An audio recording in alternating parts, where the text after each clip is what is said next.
வணக்கம் நண்பர்களே.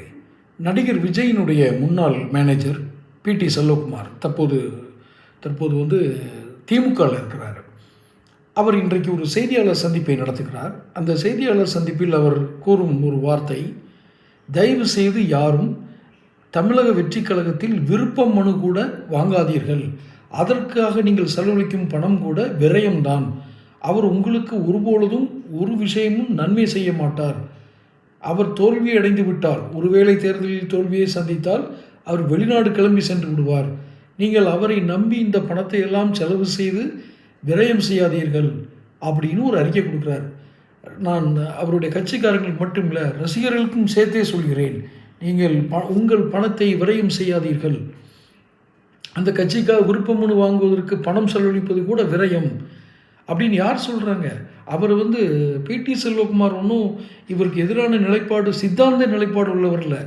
கிட்டத்தட்ட ஒரு 20 வருடங்களுக்கு குறைவாக, நம்பர் சரியாக தெரியாமல் இருக்கலாம், ஆனால் நீண்ட காலமாக ஒரு ஜென்ரேஷன் 2 ஜென்ரேஷன் கூட தாண்டலாம், அப்படி பணியாற்றியவர், அவருக்கு மேனேஜராக பணியாற்றவர். நேற்று கூட ஒருத்தர் பேசினார் இப்போ இதில் வலைதளங்களில்.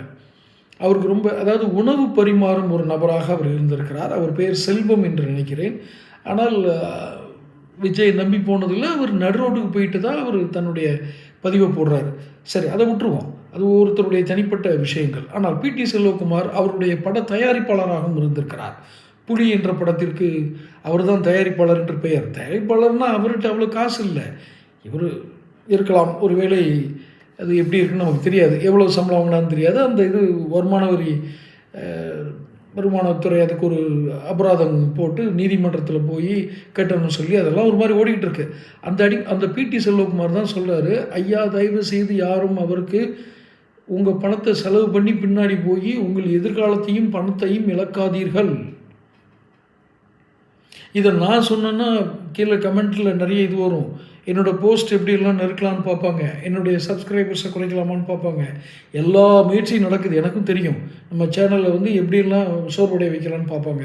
ஆனால் இப்போது சொல்கிறேன், நானும் சேர்த்தே சொல்கிறேன், அவர் நம்ப தகுந்தவரோ இல்லையோ அது வேறு விஷயம். அவருடைய நேர்மை கண்ணியம் இதெல்லாம் அவரிடம் பணம் கொடுத்து பார்த்தா தான் நமக்கு தெரியும். ஆனால் அவரை நம்பி போனவர்களே அவர் நடுரோட்டில் விட்டு விடுவார் என்பது தான் இப்போ இருக்கிற நம்மளுடைய ஒரு பெரிய சவாலாக ரசிகர்களுக்கு இருக்கிறது. தொடர்ந்து பேசுவோம். சேனல் சப்ஸ்கிரைப் பண்ணி